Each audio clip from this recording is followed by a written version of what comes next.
señoritas, porque normalmente la gente que no está casada. Acá sí. Ya, ¿para qué soy bueno? Consultas, dudas, preguntas. Pato. No, yo por lo menos el jueves nos pasaba más materia porque hicimos los seminarios. Ya. Sí. Y quedamos en glucógeno, todo, Ya. gluconeogénesis, gluconogénesis. Un poco lo que vimos la semana pasada. Claro, Sí. más o menos lo que vimos la semana Ya. pasada. ¿Y el otro, del otro grupo no hay nada? ¿No? Nosotros, pero nosotros también estamos en las Vamos a ver mismas. los seminarios. Están en la misma, están en el seminario. Sí. Ahora lo que viene. Parece que es esto. No sé, Metabolismo de los podemos- carbohidratos, gluconeogénesis, eso es lo que nos pasó. Sí, porque eso lo pasé. Porque lo que vimos en la clase pasada fue. Porque no vimos glucólisis. Ah, Glucólisis no la vimos. no la vimos al final. ¿No? No, pues empezó con esto y no pasó. Ah, porque yo pregunté qué es lo que había y. Ah, entonces lo hacemos un glucólisis. No, Sí, eso no tenemos pasó. que verlo, sí. Voy a hacer dos cosas. Voy a hacer una cosa especial, aprovechando la hora. Voy a ver glucólisis Ujú. y me voy a pasar brevemente a lo que es metabolismo aeróbico. Ya. Para que queden con la idea de lo que se veía. ¿Ah? Porque esto ya lo veía, entonces no lo... ¿Y por qué no metabolismo aeróbico al tiro? Por eso, es que por eso. Voy a partir con glucólisis, que es parte del metabolismo aeróbico, pero voy a pasar al metabolismo aeróbico completo. O sea, por lo menos las partes más importantes. Eso. Ya. O sea, y que por eso, aprovechando que no había visto glucólisis, pensé que la había visto, pero bueno. No. Veámoslo así. Disculpe, nos queda la próxima semana. ¿Cierto que no ¿cierto? vimos? Sí, les queda la próxima última. semana. La próxima semana. Sí, porque yo después, lo que pasa es que yo Sí, Ah, usted estoy en el lo turno, subió, ¿no? sí, yo hago cambio de horario, entonces ya los lunes no empiezo a ver. Entonces por eso, y ese un poco también fue el acuerdo que no llegué Sí, con la escuela. Sí. La próxima semana podríamos, o sea, por lo menos yo traer dudas. Sí, no, preguntas. la próxima semana ya van a tener materia y yo podría dejar visto así brevemente lo que es limpio. No se así puede muy hacer general. uno online, los 2 días.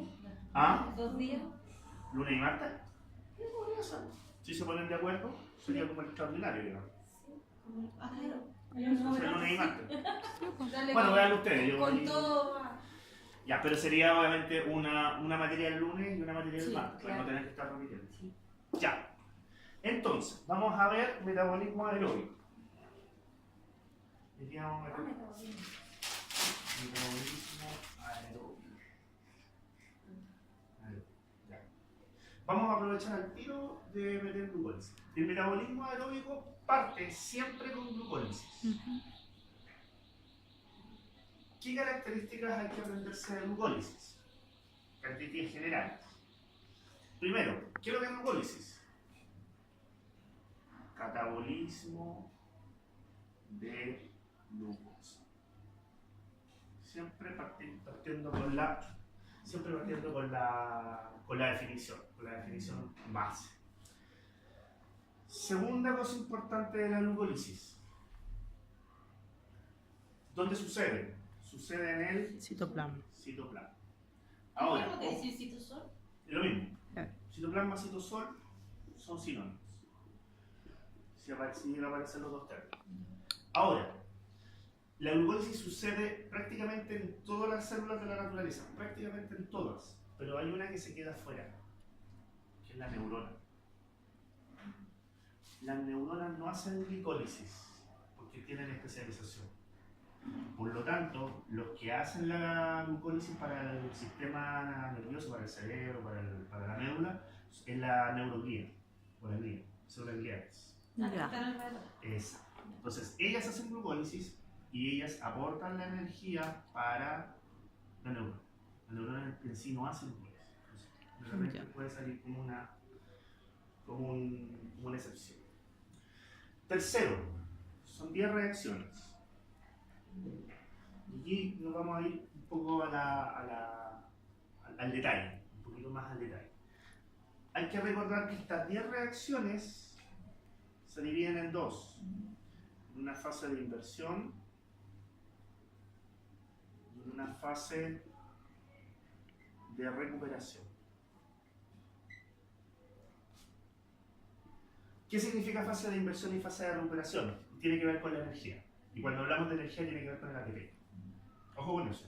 Cuando se habla de inversión, de fase de inversión de energía, fase de recuperación de energía, tiene que ver con las moléculas de energía.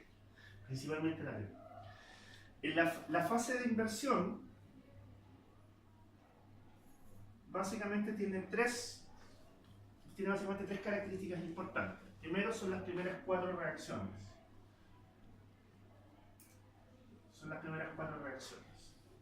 Segundo, acá hay gasto, por eso es inversión, de 2 ATPs.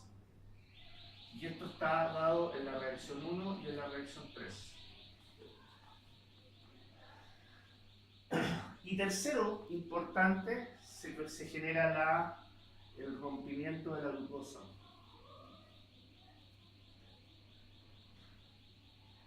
Que es lo que se conoce como la reacción de clivaje, que es la reacción 4. Esas tres características tienen que tenerlas siempre en la Gli o cli. Cli, ya. Clivaje. Clivaje.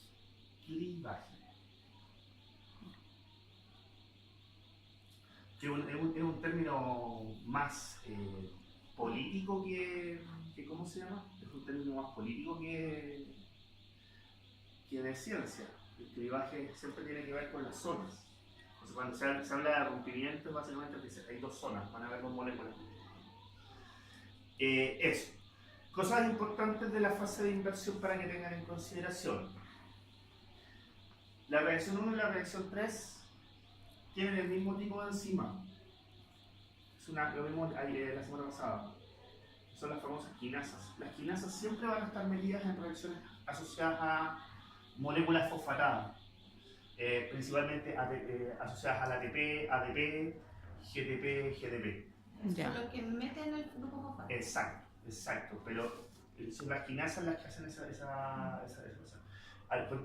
Ojo para no confundir con la fosfatasa, que las fosfatasas lo que hacen es trabajar directamente con el fosfato. Acá siempre van a trabajar con una molécula energética, ADP, ATP o GTP, GDP. Siempre las quinasas van a estar asociadas. Entra un ATP y sale un ADP. Que puede ser, entra un ATP, en este caso yo uso un ATP y genero un GTP, un GDP y el fosfato va a la molécula. Entonces, aquí cuando nosotros vemos que en la primera reacción tenemos la glucosa y después tenemos la glucosa 6 fosfato. ¿Qué sucedió? Que se incorporó un fosfato en la posición 6 de la glucosa. ¿Quién aporta ese fosfato? El ATP. Y como ese fosfato lo aporta el ATP, ¿cómo se llama la enzima? Exoquinasa. Por el carbono 6, como decís tú. Entonces, en la tercera reacción, ¿qué es lo que tengo? Tengo la fructosa 6 fosfato. Le agrego el fosfato y me queda como fructosa 1,6 fosfato, ¿no es cierto? Sí. ¿Quién aporta el fosfato? Siempre uno se tiene que hacer esa pregunta. ¿Quién aporta el fosfato? El ATP. ¿Si está el ATP? ¿Qué tipo de enzima? Quinasa. ¿Cómo se llama la enzima? Fosfofructoquinasa. Entonces son como trucos para ir aprendiendo algunas cosas. Estas son cosas que se repiten. Claro. Porque después más adelante, cuando vean metabolismo aeróbico, se van a volver a encontrar con quinasa y en metabolismo de lípidos también se van a volver a encontrar con quinasa. Son cosas que se van repitiendo. Ustedes recuerden que siempre que tenga transferencia en el fosfato y ese fosfato venga del ATP o vaya al ATP o al GTP, entonces tenemos una quinasa. Para que se vayan aprendiendo la... ¿Y basta con decir quinasa o hay que decir No, quinasa si es que es No, una el nombre específico. Siempre las enzimas siempre son específicas. Sí. Pero dentro de esa especificidad, este es un grupo de enzimas que cumple siempre la misma función, con distintos sustratos. Entonces, por eso son distintos nombres. Ya, eso con respecto a la fase de inversión. ¿Estamos ok? Sí. Fase de recuperación.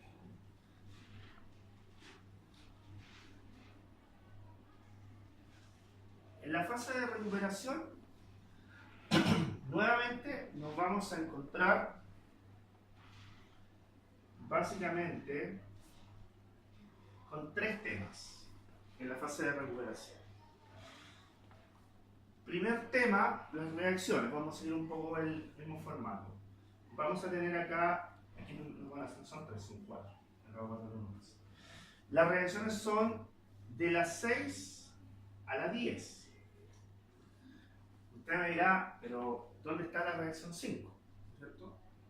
Ya. La reacción 5, desde el punto de vista del curso, es una reacción que básicamente isomeriza un sustrato, que es básicamente la de la triosa fosfato, que toma el W y lo genera en el segundo K. como no influye mayormente en la ¿cómo se llama? En las fases, nosotros lo tomamos aparte. Hay libros que lo incorporan en la fase de Sí. inversión y hay libros que lo incorporan en la fase de recuperación. Ya.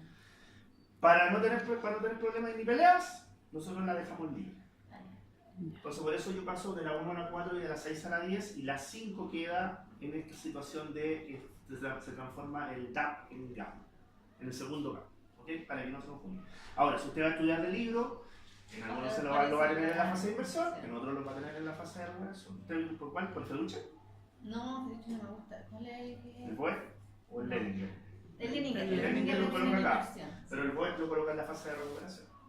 Por ejemplo. El Leninger. Sí. Ya, eso.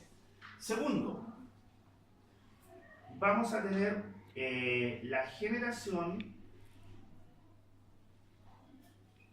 de 4 ATPs. Pero aparte, no va a ser la única molécula energética que vamos a generar, No.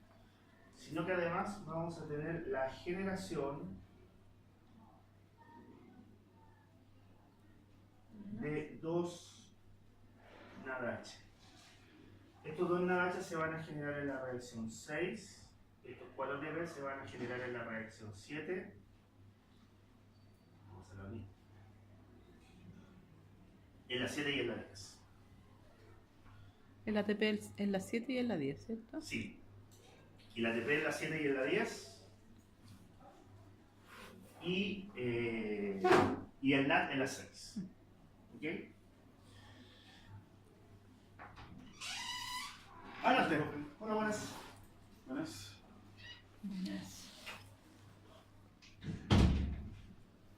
Ya. Tercer punto, que tiene que ver con el NADH. El NADH es una reacción de óxido-reducción. Es una reacción de óxido-reducción. ¿Qué significa? Significa que lo que vamos a tener acá es un transporte de electrones. Pero más importante que esto, es un detalle que yo voy a dar con respecto a las reacciones de óxido-reducción, que les va a servir bastante. Las reacciones de óxido-reducción, o cómo yo voy a identificar una reacción de óxido-reducción, porque yo voy a tener el par NAD+, NADH, o el par FAD-H2. Cada vez que yo tenga estos pares, me aparezcan esos pares, yo tengo una óxido-reducción, Ya. automáticamente. Y lo otro es que, por lo menos dentro de las rutas metabólicas que nosotros vamos a ver, el tipo de enzima para las óxido-reducción son las deshidrogenasas. Que también lo ven. De hecho, en la reacción 6, la enzima se llama gliceraldehído 3-fosfato deshidrogenasa. Esto va a ser bien importante, la de la óxido-reducción va a ser bien importante para el metabolismo aeróbico. Se van a encontrar con harto estas enzimas deshidrogenasas. Y el último tema con respecto a la fase de recuperación es un concepto que siempre a los alumnos les cuesta, que son los intermediarios de alta energía. Aquí aparecen los famosos intermediarios de alta energía, que es el último tema que nos queda. ¿Qué es un intermediario de alta energía? Es un tema que se basó en bioenergética. Por eso yo les mando a la bioenergética. El intermediario de alta energía es una molécula que es capaz de generar un ATP, o que tiene la energía suficiente de poder generar un ATP. La que ustedes vieron en clase fue la fosfocreatina. ¿Se acuerdan? La fosfocreatina la vieron como molécula que generaba automáticamente un ATP. Bueno, dentro de la fase de recuperación yo tengo la generación de ATP. Por lo tanto, si tengo la generación de ATP, voy a tener estos intermediarios de alta energía. ¿Cuáles van a ser estos intermediarios de alta energía? Intermediarios de alta energía. Van a ser 2 moléculas. 1,3 bifosfoglicerato y la otra se va a llamar fosfoglicerato.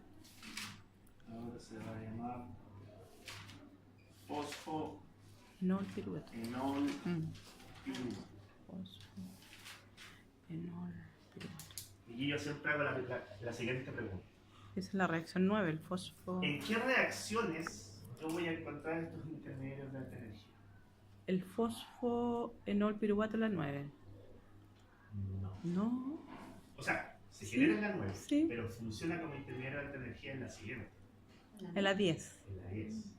Para formar el Exacto. piruvato. Lo que pasa es que usted en la 9, genera el fosfonol piruvato, Ya. pero donde usted genere el ATP, Ujú. es en En la 10. Ah. Entonces, en la 10 funciona como intermediario de alta energía. En la 9 se genera. ¿Entiendes? Como intermedio. Y este otro, ¿en qué reacción debería estar? Si esta está en la 10, esta debería estar en la... No. Ahí está, revisar. Debería estar en la...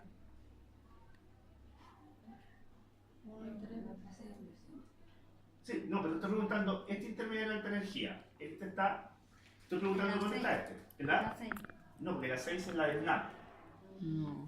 ¿Dónde genero ATP? ¿En la 7? Y en la 10. Entonces está en Esta la está en 7. la 10. Eso está en el Esta en la 7. 7. Está en la 7. Sí. Donde yo genero, pero recuerden siempre, intermediario de alta energía me genera el ATP. ¿Dónde se me genera el ATP? En la 7 y en la 10. 1,3 bifosfoglicerato está en la 7. El fosfanol piruvato está en la 10. Ah, ya. Porque ahí genero ATP.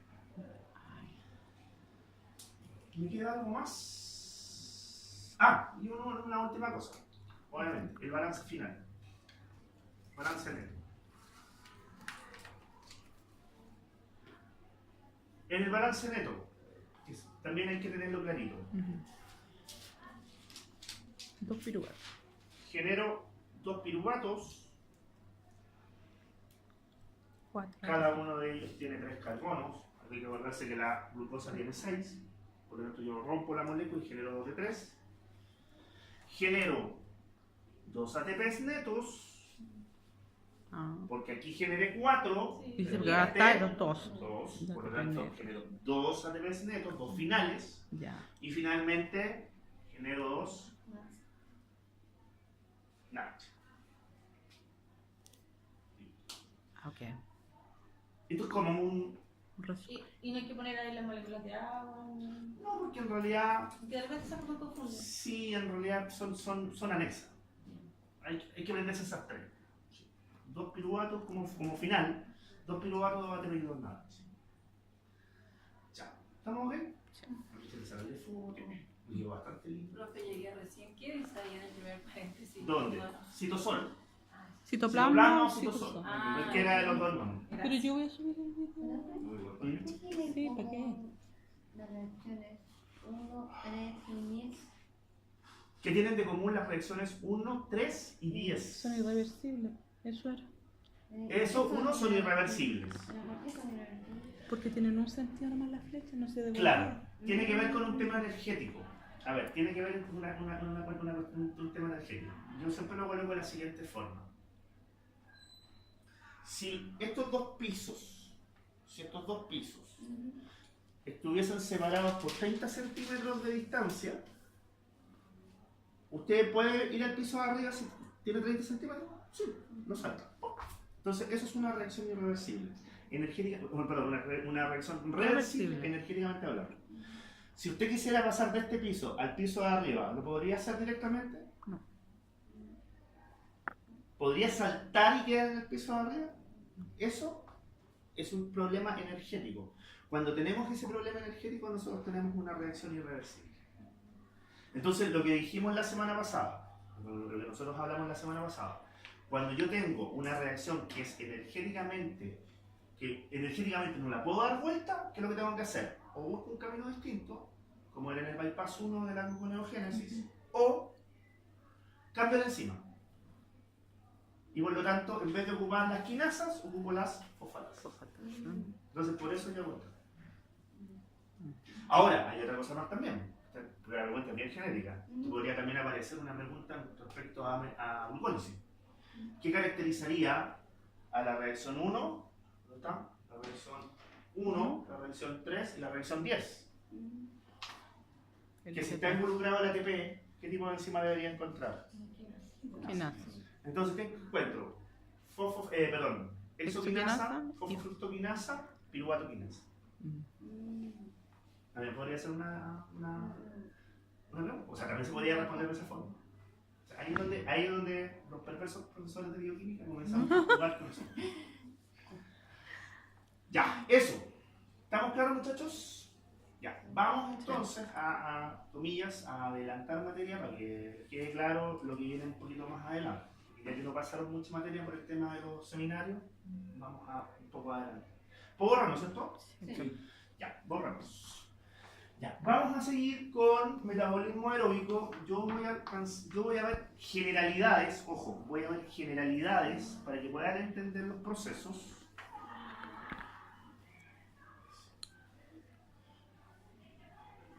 Y no se pierdan. Lo que voy a ver a continuación, las rutas que voy a ver a continuación suceden todas en la mitocondria. Eso es importante. Suceden todas en la mitocondria, lo que voy a ver a continuación. Segundo, lo que yo quiero lograr en este metabolismo aeróbico es un concepto que se llama oxidación completa. En este caso de la glucosa. Oxidación completa de la glucosa. Pero ¿qué es la oxidación completa? Esto va a ser un concepto que probablemente les va a seguir apareciendo. Esto significa que una molécula cualquiera se metaboliza hasta productos de desecho.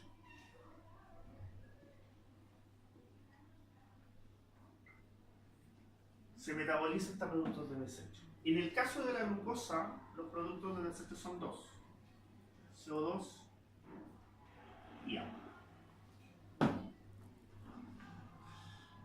Después, cuando vean metabolismo de nitrogenado, se van a dar cuenta que tienen que generar amonio, amoníaco o urea, dependiendo del organismo. Claro.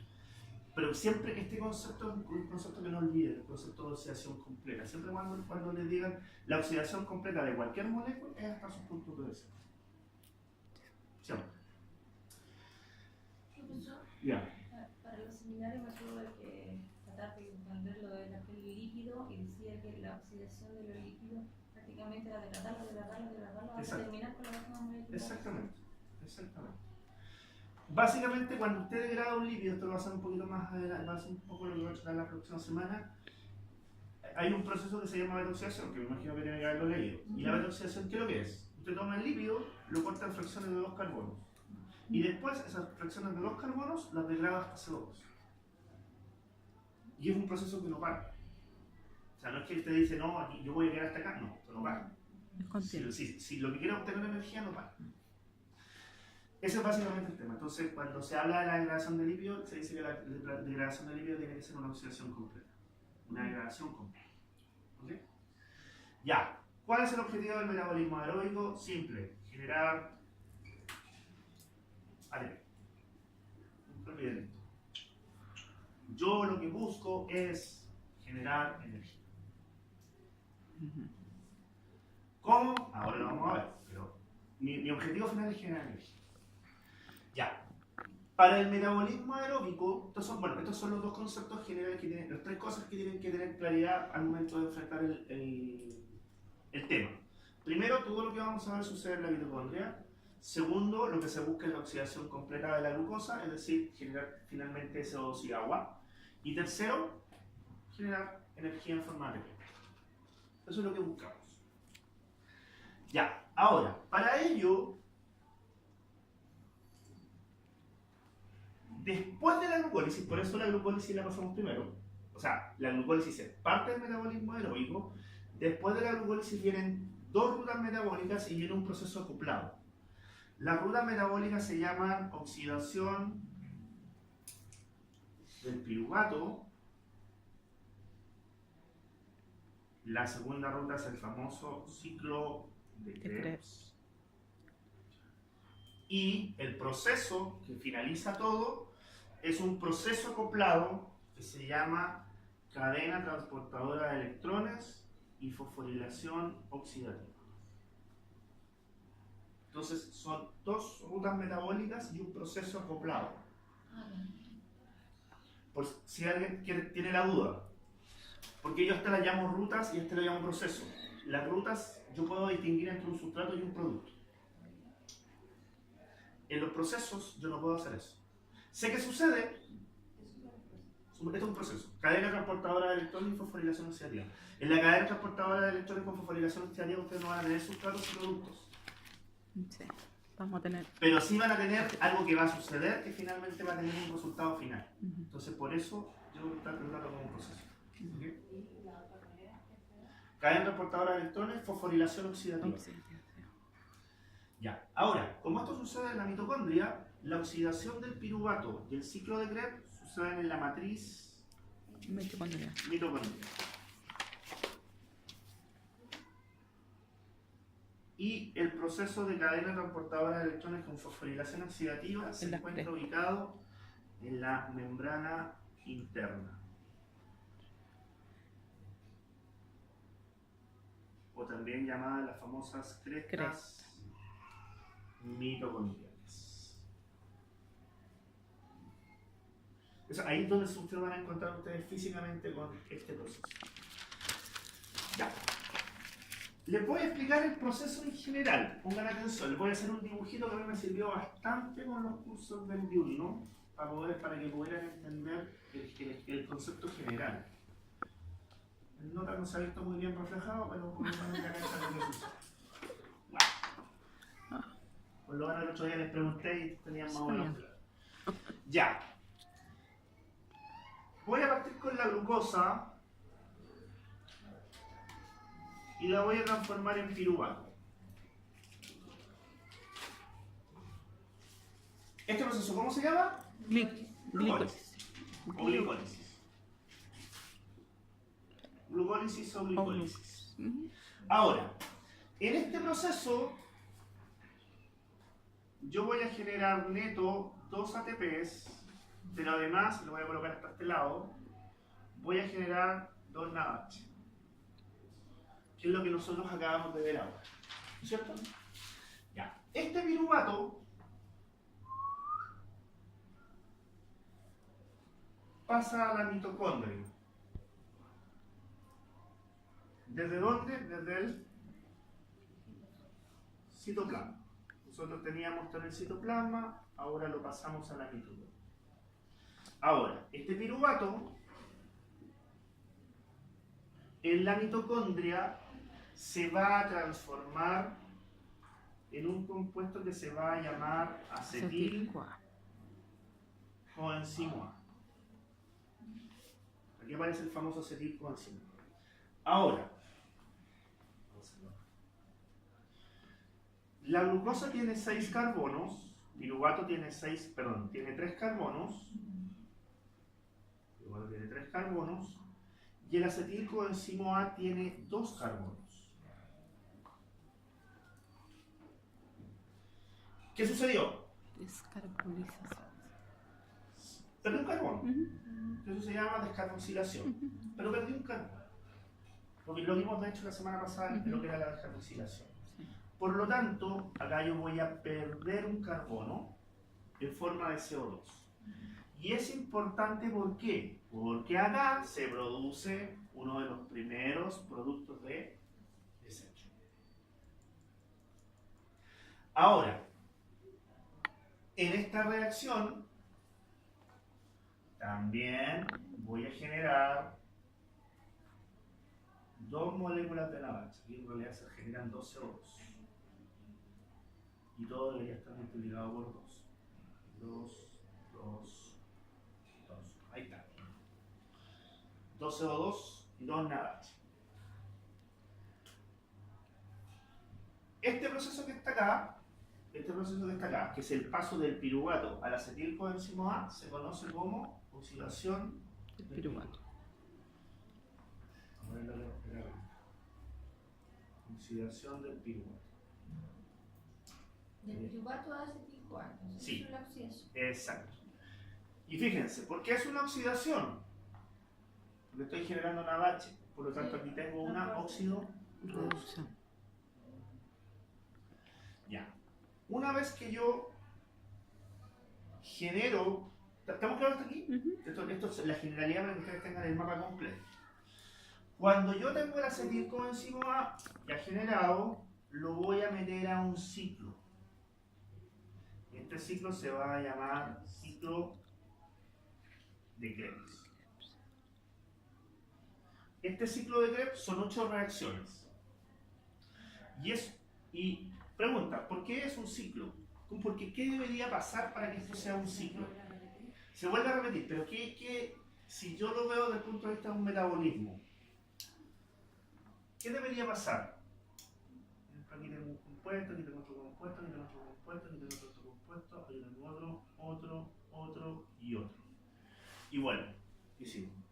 Necesita el mismo acetilco. Ya, pero tiene que ver, ya, ok. Es No, pero enzima. el acetilcoenzimo ingresa, simplemente entra. Ujú. Pero, ¿qué debería pasar? Debería pasar que este último compuesto que yo genero acá, ese último compuesto, es el producto de la última reacción y el que inicia la primera. Porque si no, no tengo el ciclo. Y este compuesto es un compuesto importante. De hecho, va a ser un compuesto bien importante para varias rutas metabólicas en general. Ese compuesto se va a llamar oxalacetato, que ya lo habíamos mencionado antes. Vamos a poner acá. OAA es oxalacetato.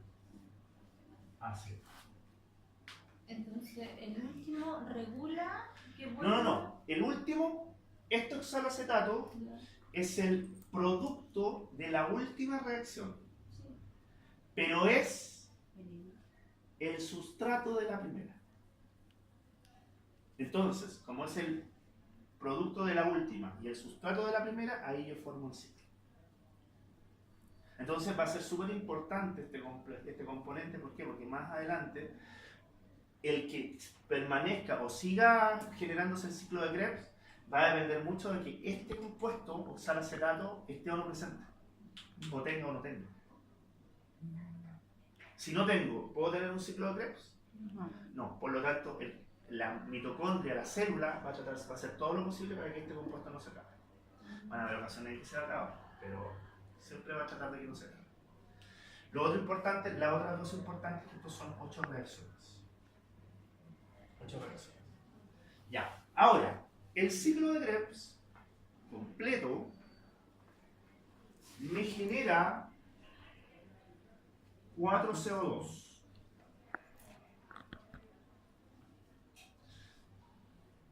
Y en el ciclo de Krebs se genera finalmente la oxidación completa. ¿Por qué?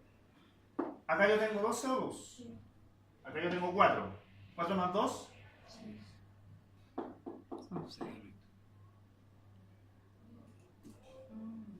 O sea, todos los carbonos de la glucosa se oxidan completamente, tanto en oxidación del piruvato como ciclo de Krebs. Oxidación completa. Entonces. Y por lo tanto ya de ahí no tengo más moléculas. No tengo moléculas.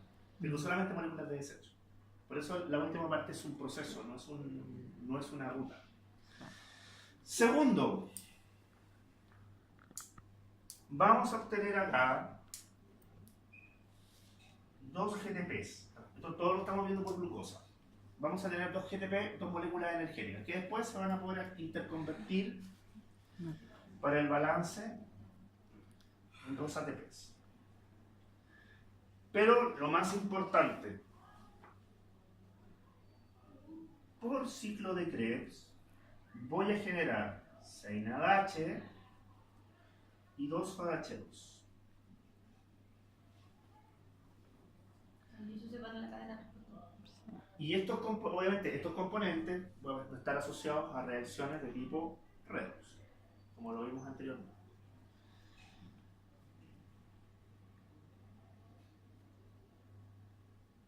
Eso es como lo más importante que tienen que entender para lo que se viene, que es básicamente el ciclo de Krebs, oxidación del piruvato.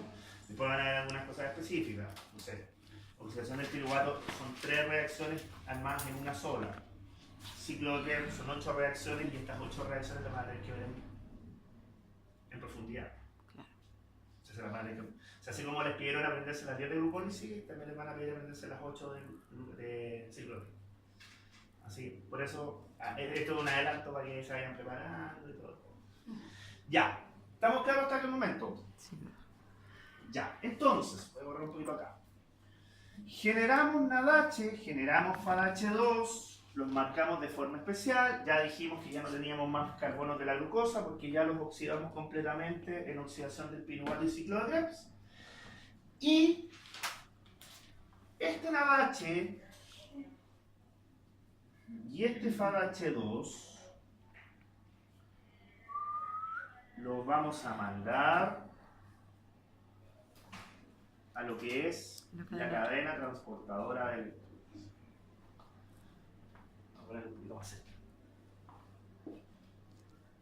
Vamos a poner un poquito más cerca. Esto siempre cuesta entender. Cadena transportadora de electrones. A grandes rasgos, ¿qué es la cadena transportadora de electrones? Es una cadena de voltaje. Y aquí es donde yo hago la pregunta. ¿Qué es voltaje? Como que van saltando los electrones en esa cadena. Sí, pero ¿sí? el concepto. Ah. ¿Cómo? Ya, ¿y qué significa esa diferencia de potencial? Porque esa es la medición. Estoy preguntando qué es lo que es. ¿Qué es voltaje desde el punto de vista? Porque yo mido la diferencia de potencial, pero esa diferencia de potencial está generada por algo. Por una corriente. Ya, ¿y qué es esa corriente? Electrón. Ya. Electrón que se transforma. Exacto. Los H. Exacto. El voltaje es básicamente un transporte de electrones. Es básicamente cuántos electrones pasan por un lugar a un tiempo determinado. Exacto. Pero desde el punto de vista práctico, ese es el concepto que se tienen que llevar, porque el concepto de voltaje, y eso es lo más difícil que cuesta entender, es que lo que nosotros estamos haciendo, básicamente, es que, vamos a explicarlo con un dibujito, yo tengo una sección de un cable, yo tengo electrones que van pasando por este cable, pero estos electrones se van transportando.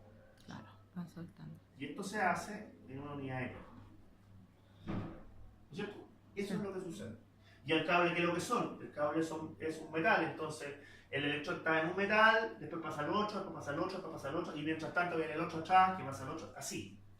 Entonces, ojo con eso, la cadena transportadora de electrones es un voltaje, es básicamente una transferencia de electrones entre distintos componentes. Dicho eso, yo voy a tener 4 componentes, esto lo voy a hacer muy en general, después le pedirán a sus respectivos profesores que les expliquen el detalle. Voy a tener 4 componentes que se llaman complejos. Complejo 1, complejo 2, complejo 3 y complejo 4. Complejo 4. ¿Quién tiene los electrones? Los electrones los tiene el NAD y los electrones los tiene el FAD. Ellos tienen los electrones.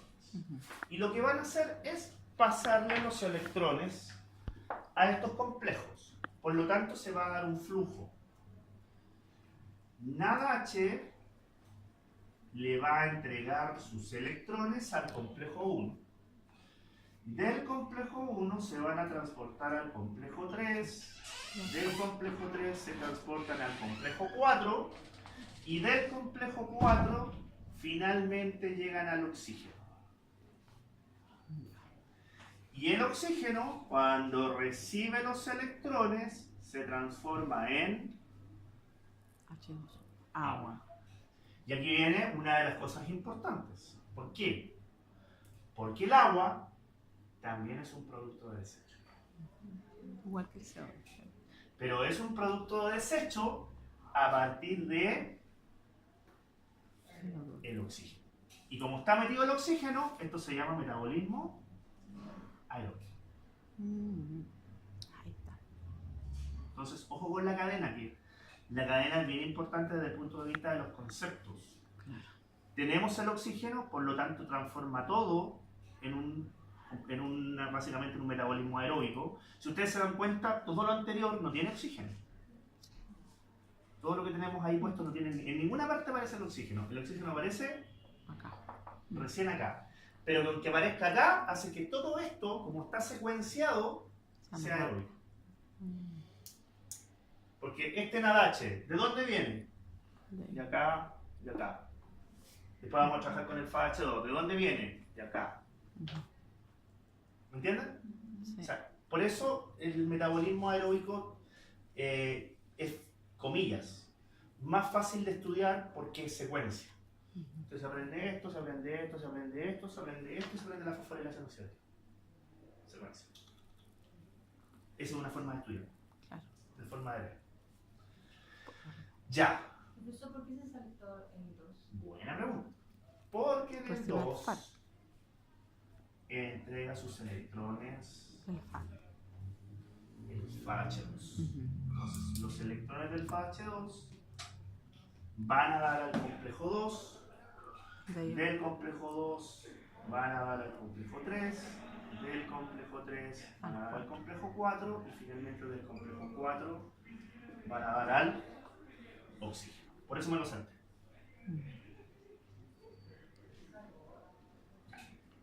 ¿Estamos claros hasta el momento? Antes ¿cómo se llama? De seguir. A mí me faltan unos NAD. ¿Cuáles? Sí, unos NADH. ¿Dónde están los NADH que me faltan? ¿La glucosa? Los de la glucólisis, ¿no es cierto? Yo no había tocado estos NADHs que están acá. Esos NADHs también pueden ir a la cadena transportadora de electrones. Pero No, empieza el nuevo ciclo piruvato. antes de eso, tienen que pasar a la mitocondria. Porque yo los tengo en el citoplasma. Ya. Tienen que pasar a la mitocondria porque la cadena está en la mitocondria. Y acá se van a encontrar con un sistema de transporte que se conoce como lanzadera. ¿Qué hacen las lanzaderas? Las lanzaderas lo que hacen es transportar los electrones del NADH del citoplasma hacia la mitocondria. No voy a entrar todavía en detalles, pero la idea es que al transportar los electrones, estos electrones finalmente lleguen a la cadena transportadora. Pasando primero por la mitocondria. ¿Sí? Ya. Entonces entran por medio de lanzaderas. Lanza de los electrones, son los electrones Los los que son transportados por las lanzaderas, no la molécula completa. Estamos hablando del H. Exacto, Nomás. estamos hablando del H. Pero no me voy a meter todavía en eso porque si no, no puedo. ¿Se entiende el mono, no es cierto? Sí. ¿Se va entendiendo el mono? Ya. Ahora viene lo más terrible de todo. Ahí salté. Lo que obtenemos. Asociado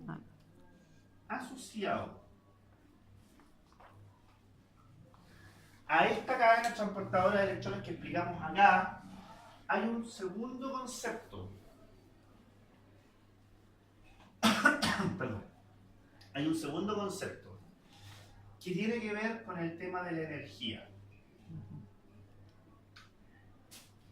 Porque hasta el momento lo único que hemos hecho han sido transporte de electrones.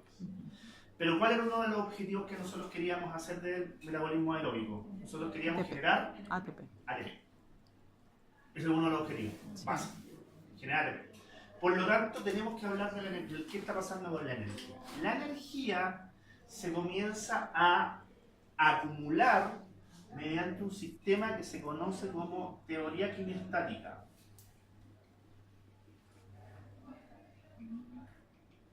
Teoría quimiostática.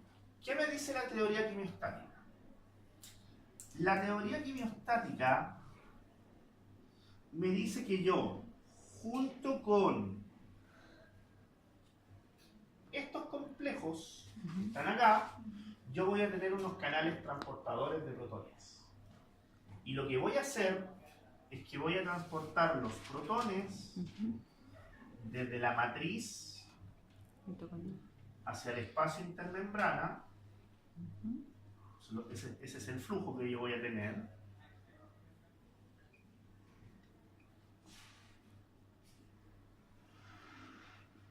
Los voy a transportar, pero los voy a transportar contragradiente. Ujú. Es decir, los voy a transportar desde donde hay menos ¿A dónde hay hacia donde hay más? más. Pero para poder generar un contragradiente, ¿qué necesito? Energía. Necesito energía. Pero esa energía no la voy a sacar del ATP, Ujú. sino que la voy a sacar del transporte de electrones.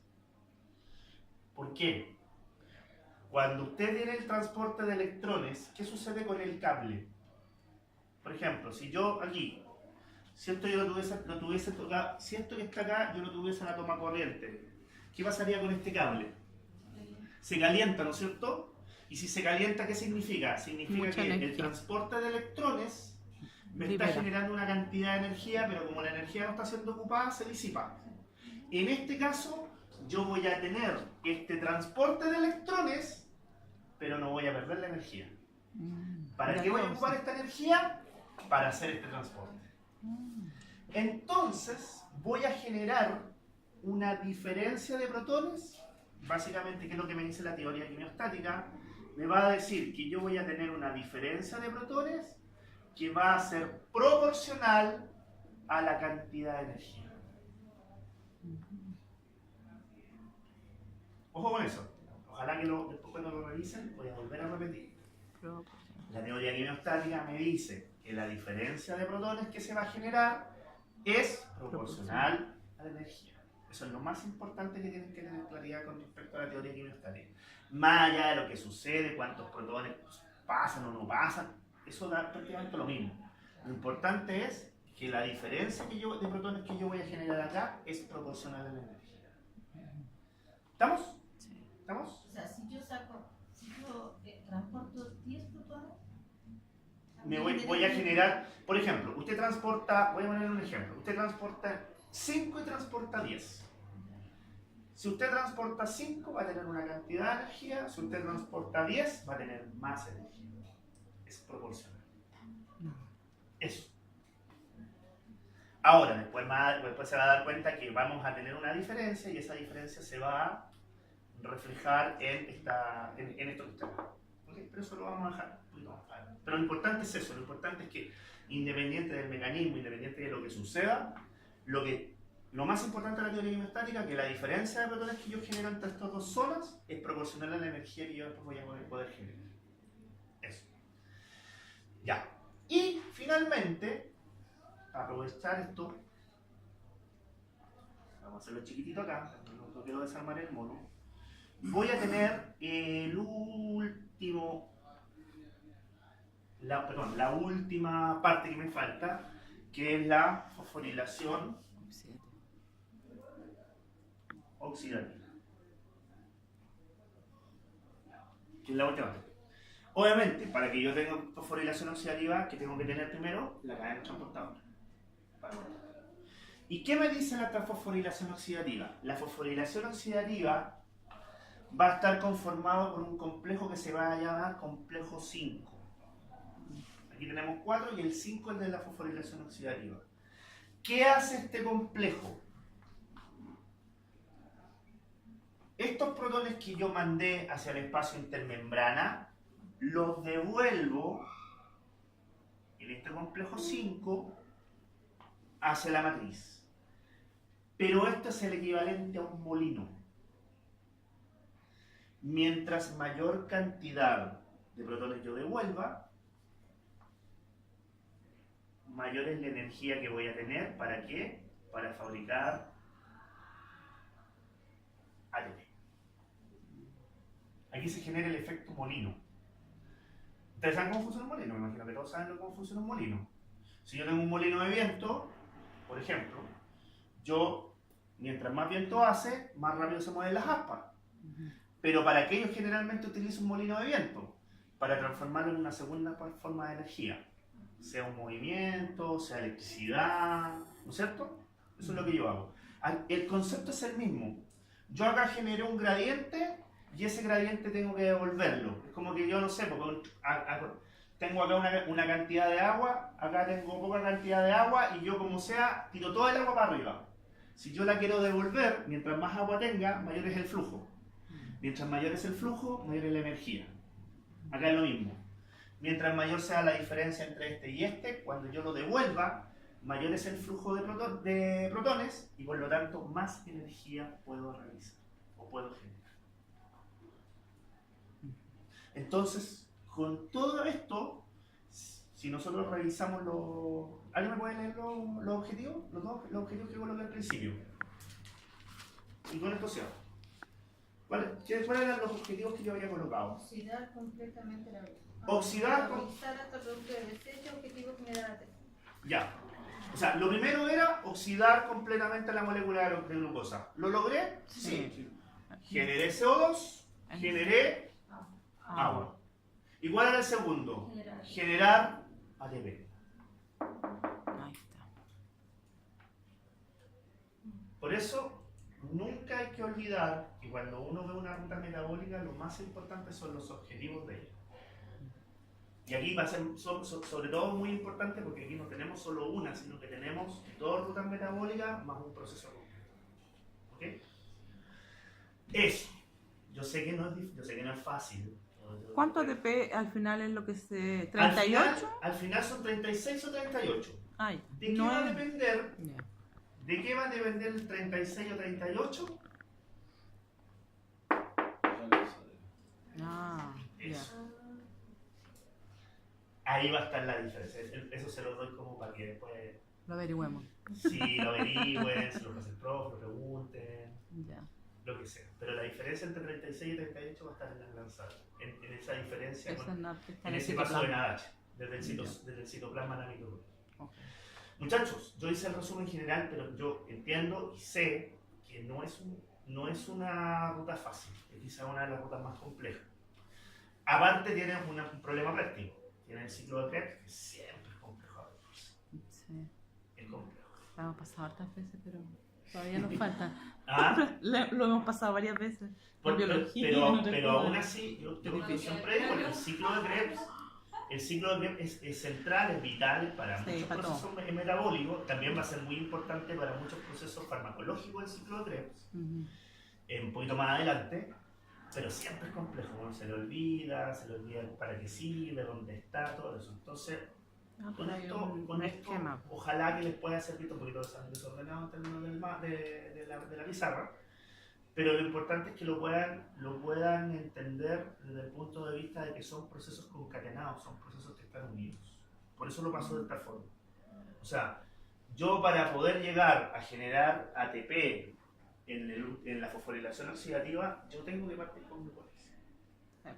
Ah. A eso voy. Claro, entre medio, más adelante, cuando vean integración, se van a dar cuenta que esto al final esto es una red. Acá lo que estamos viendo es un camino de la red, el más importante. Claro. Pero yo prefiero mil veces que entiendan esto a que después se metan a la red y se pierdan. Ojo con eso. Ya, eso. Sería saber qué hormona para eso. Sí, pero La el tema fermentación, hormonal, quizás no. siempre digo, el tema hormonal perfecto. No, al final, No. al final. ¿En la fermentación los otros caminos que dice usted? El otro camino, claro, aquí el otro camino que yo puedo podría hacer, Claro. muy bien, el otro camino que yo podría colocar acá es que en vez de que siga para acá, siempre en el citoplasma, Ujú. yo genere acá fermentación y genere lactato. Lactato. Y genere lactato. O etanol. O etanol, O pero en el etanol, caso de los mamíferos, Ah, sí. en el caso de los mamíferos es lactato. Pero ¿cuál es el objetivo de la fermentación? ¿Ah? ¿Cuál es el objetivo de la fermentación? ¿Fermentación genera energía? No. No. Es que se Eso vuelva es la energía de... al piruvato, o sea, ¿De formar sacar glucosa, los peléticos? que se haga el ciclo del piruvato, obtener NAT. Es que es importante, Obtener, ¿no? es ¿O no? importante saber los objetivos del Claro. ruta. El objetivo de la fermentación Ujú. es reoxidar el El NADH para que no se acabe y se pare la glicólisis. Claro. Sí. Ese es el Para que objetivo no de la se- fermentación. Para que acabe y pare la... y para la glucólisis. Claro. Acuérdense que la fermentación se da, y yo siempre pongo el que es un muy buen ejemplo.